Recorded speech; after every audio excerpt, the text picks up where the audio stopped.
Olá, bem-vindos ao canal Simplificando a Vida.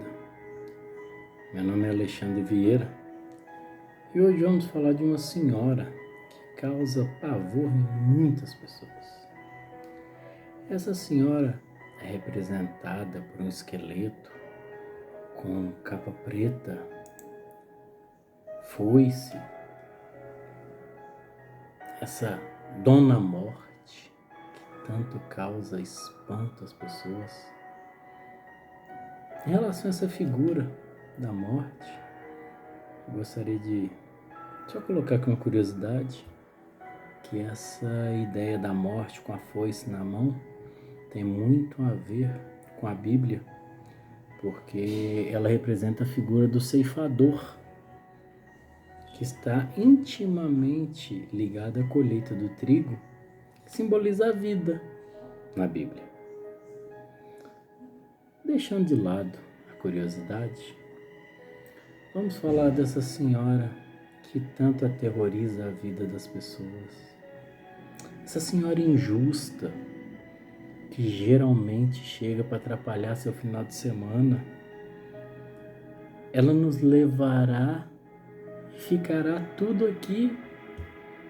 Iremos embora e deixaremos para trás tudo aquilo que achávamos importante. Aquele carrão novo que nós compramos, porque nós achávamos que era importante ter um carrão novo, que seja para o nosso ego, que seja para mostrar para as outras pessoas, olha a vaidade atrapalhando. Você não terá a oportunidade de usar aquela churrasqueira que você planejava construir na sua casa, da churrasqueira linda, 2.0, você coloca lá a carne, ela já sai pronta e te entrega. Você não vai ter oportunidade de usar. Você não vai ter oportunidade de usar aquela roupa que você deixou para um momento especial guardada no seu guarda-roupa, junto com aquele sapato lindo que você comprou. Vai ficar lá no armário guardado. Sabe aquelas obrigações que você tinha urgente para fazer lá no seu trabalho? Vão ficar todas lá. Seus compromissos familiares, aquele aniversário que você não podia faltar nunca, que seria a festa do ano, você não estará lá. Sabe aquela viagem que você planejou por anos e anos? Se a Dona Morte veio te buscar, você não vai participar dela. Tudo ficará aqui e sem você. Sua companheira ou seu companheiro se casará novamente, porque a vida continua. Sua vaga na empresa será rapidamente substituída. E você não vai poder nem opinar sobre o seu substituto. Olha para você ver que senhora injusta é essa. Como assim? Ela vem aqui e acaba com todas as oportunidades da sua vida? Não pode ser desse jeito.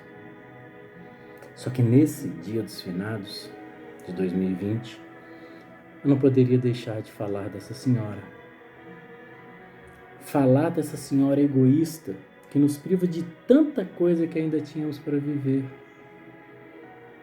Morte, que cientificamente falando, é o cessamento das atividades biológicas necessárias à caracterização e manutenção da vida de um sistema que outrora era tido como vivo. Isso está lá no Wikipedia. Não sou eu que estou falando, não. Mas está lá. E essa é a definição de morte que está lá. Antes de adentrar literalmente na morte, eu gostaria de trazer este símbolo. Um crânio. Está aqui, ó, no meu copo de água. Uma caveira. Tantos têm repulsa a este símbolo, mas eu vou começar trazendo a primeira reflexão. Vocês conhecem um símbolo de igualdade maior do que uma caveira? Tudo o que ela representa? Se eu te mostrar uma caveira, você sabe me dizer se ela é de um negro, de um branco, de um asiático? Você sabe me dizer quem foi a pessoa? Se era um homem ou uma mulher? Se eu te mostrar uma caveira? 99% não saberá. Talvez um médico especialista vai falar, não, essa caveira, esse crânio é de um homem, esse crânio é de mulher, mas não, estou falando para o leigo. Esse não vai saber. Sabe por quê? Porque a caveira representa a igualdade, representa que todos nós somos iguais. Se você não entender isso na vida, você vai entender isso depois que você morrer. Se é que existe algum entendimento depois da morte. Por isso eu estou trazendo essa primeira reflexão. A partir de hoje, pense em uma caveira como um símbolo de igualdade. Um símbolo que mostra que por baixo dessa pele, por baixo dessa carcaça, todos nós somos iguais. Passando por essa primeira reflexão, cada cultura, cada religião representa e lida de um jeito com a morte. O México comemora a história dos mortos como responsável pela existência da atual geração. Então você tem que cultuar aqueles que morreram, seus antepassados, porque graças a eles que vocês estão aqui hoje. Mas hoje eu não quero falar dessa morte. Não quero falar desse caminho da morte. Eu quero abrir um novo prisma para vocês refletirem, porque essa é a minha função neste canal Simplificando a Vida. Já peço desculpa porque eu vou ultrapassar meus 5 minutos, que geralmente é o tempo que eu faço os meus vídeos. Mas nesse dia de finados eu queria trazer uma reflexão um pouco mais longa, mas que eu acho que vale a pena você ir até o final. Vamos pensar na vida hoje, na morte hoje, como um impulsor para a vida. Aí você vai falar assim, Alexandre, morte como impulsor para a vida? Mas a morte, a partir do momento que eu morro, como que eu vou impulsionar alguma coisa? Aí que você se engana. Vamos mudar o ângulo que você enxerga as coisas. A pior morte que tem é aquela morte em vida. Quando a pessoa fica muito preocupada com a morte, eu vou morrer amanhã, eu vou morrer daqui a 10 anos, eu vou morrer daqui a 20 anos, fica cronometrando o tempo. Ela fica tão ansiosa, tão desesperada, que ela esquece de viver o hoje. Isso está errado, viva o seu hoje. Shakespeare, eu vou citá-lo algumas vezes aqui hoje, porque ele tem várias frases interessantes sobre a morte, mas ele fala que os covardes morrem várias vezes antes da morte. Que eles vivem preocupados com a morte. Mas o homem corajoso experimenta a morte apenas uma vez. Também Picasso, ele dizia que a morte é a maior perda da vida. Em que sentido? Porque quando nós deixamos morrer dentro de nós, quando ainda estamos vivos, várias coisas, isso nos mata. E nos mata aos poucos. Então isso não nos deixa viver. Eu vou deixar de saltar de paraquedas porque eu posso morrer. Não vou fazer um rapel porque eu posso morrer. Não vou andar de moto, é perigoso. Imagina de moto, eu tô passando no corredor e me fecha. Eu caio debaixo de um carro. Não vou dirigir carro também, não. Pode ser que venha um louco e bata em mim. Imagina um caminhão descendo desgovernado no anel rodoviário aqui de Belo Horizonte. Vai passar por cima de mim eu dirigindo. Se você pensar desse jeito, você não sai de casa. E o pior, você não saindo de casa, você vai entrar em depressão e vai morrer também. Olha para você ver como que são as coisas. Você prefere sofrer por algo que é inevitável do que viver por essa mesma razão. Novamente, volto a Shakespeare. Shakespeare fala que o homem prefere agonizar a toda hora sob a pena da morte ao invés de morrer de um golpe só. Gente, quando a dona morte vier te buscar, é uma ceifada só. Não tem essa história. Então, para que morrer todos os dias? Aguarde. Quando o seu dia chegar, morra de uma vez só. Vou pedir licença para vocês neste momento para trazer 3 exemplos de vida e morte que dizem respeito à minha vida. O primeiro deles é meu pai, seu Newton, Deus o tenha. Meu pai tinha muito medo da morte. A vida inteira ele teve muito medo da morte. Meu pai, nos últimos 3 anos de vida dele, ele sofreu muito com câncer de próstata. Ele morreu aqui dentro do Hospital Santo Ilfo, aqui em Belo Horizonte. E meu pai, ele tinha tanto medo da morte que nos últimos dias de vida dele, ele não dormiu. Eu perguntei para o médico, falei, doutor, por que meu pai não quer dormir? Eu falei, a única explicação que tem é que ele tem tanto medo de dormir e não acordar que ele não quer dormir. E foi o que aconteceu. Meu pai dormiu e no dia 18 de junho de 2002, acho que a data é exatamente essa, ele não acordou mais. A dona Morte veio e o levou. Sofreu muito. E neste momento, que é parente, a gente fala assim, ele descansou. E naquele momento ele descansou. Mas meu pai, eu tive muito problema com meu pai. Meu pai, eu tive muita mágoa do meu pai pela maneira que ele tratava minha mãe. Só que essa minha mágoa não me deixou enxergar muitas vezes muitas coisas boas que meu pai tinha. Tinha um ano que meu pai tinha morrido e eu ainda carregava comigo muitas mágoas. Me deu tanta saudade dele. Eu fui lá na sepultura dele. Fui lá na sepultura dele, sentei, está enterrado em um cemitério aqui de Belo Horizonte. Sentei lá e conversei com ele. Aí você fala assim, Alexandre, conversou com o túmulo? Eu conversei com a minha consciência. E naquele momento eu mandava boas vibrações para o meu pai. E naquele momento eu o perdoei por todos os maus que eu achava que ele tinha me feito. E pedi perdão a ele por todo o mal que eu poderia ter feito a ele. Meu pai sempre dizia, esse meu filho é muito bom, eu não gosto de mim.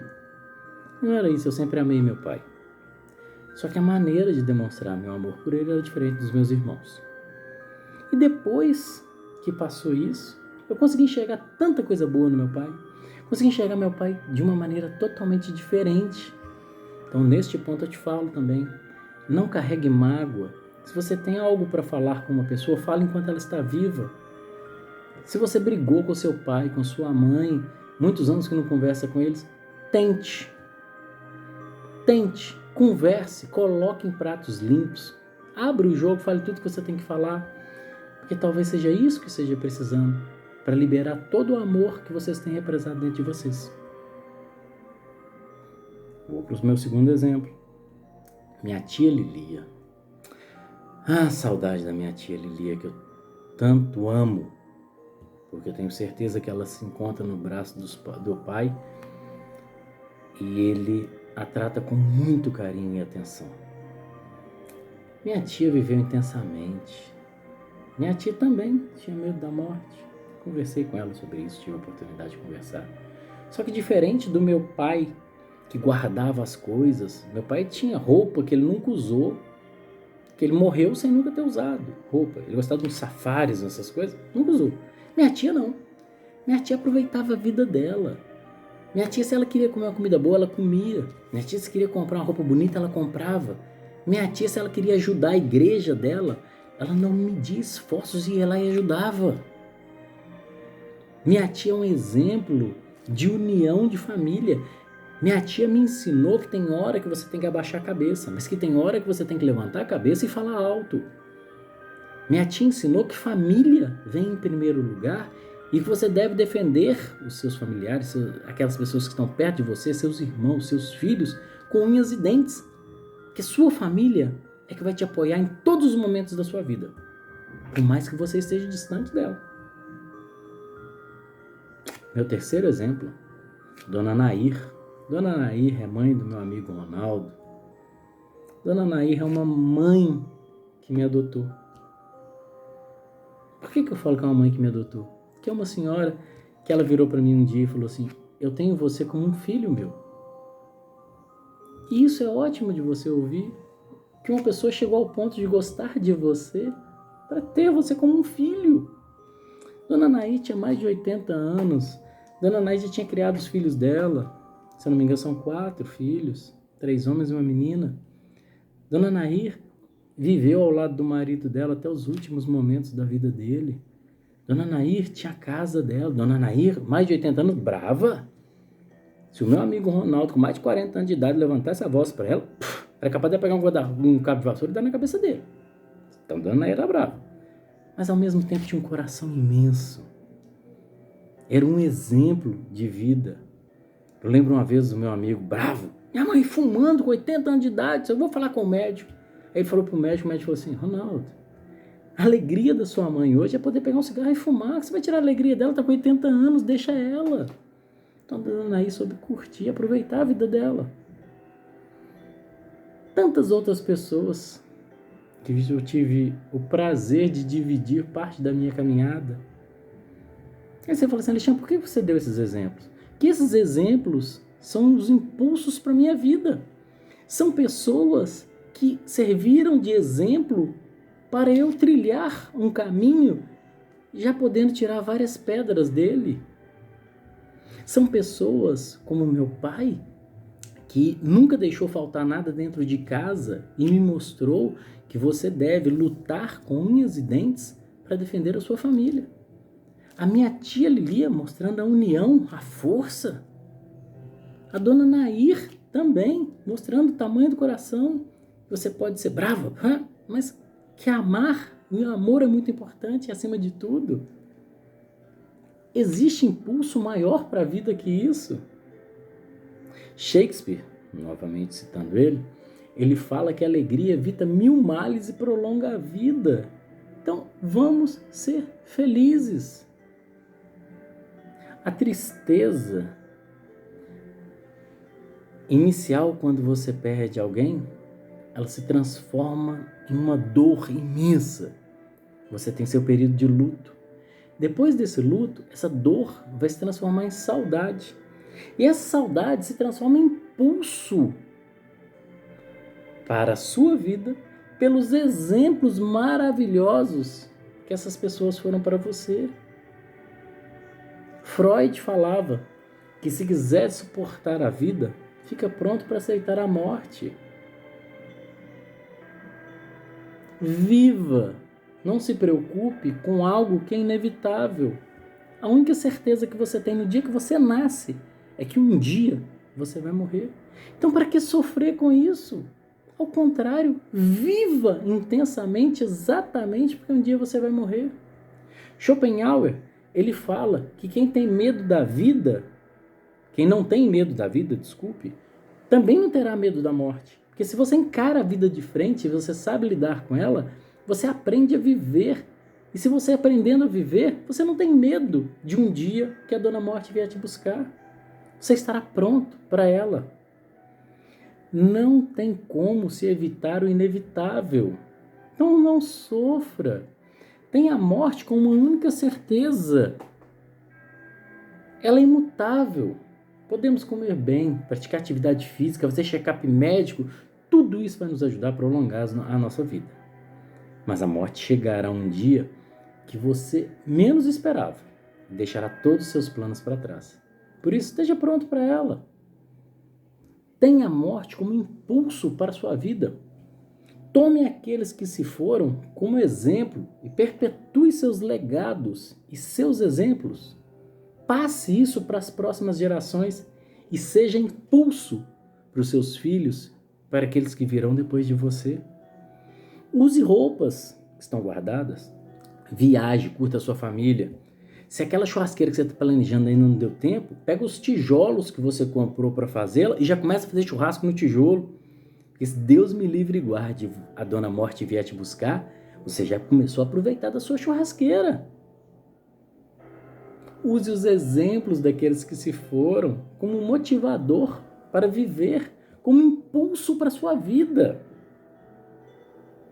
Epicuro fala que a morte não é nada para nós, pois enquanto nós existimos, não existe a morte. E quando a morte existir, nós não existiremos mais. Então, para que sofrer? Não sofra por causa da morte. O que estamos fazendo com o tempo que nos resta, antes de irmos embora definitivamente desta vida, é o que importa. Tenha a morte como um impulso para viver. E viva intensamente, porque você merece viver intensamente. Use todos aqueles exemplos daquelas pessoas que você ama, que se foram, para ser feliz e seguir em frente, que era isso que elas queriam. Pense nisso, simplifique a sua vida para você conseguir simplificar a sua morte. Espero ter mais uma vez ajudado, pelo menos a um ponto de uma reflexão. Até mais ver.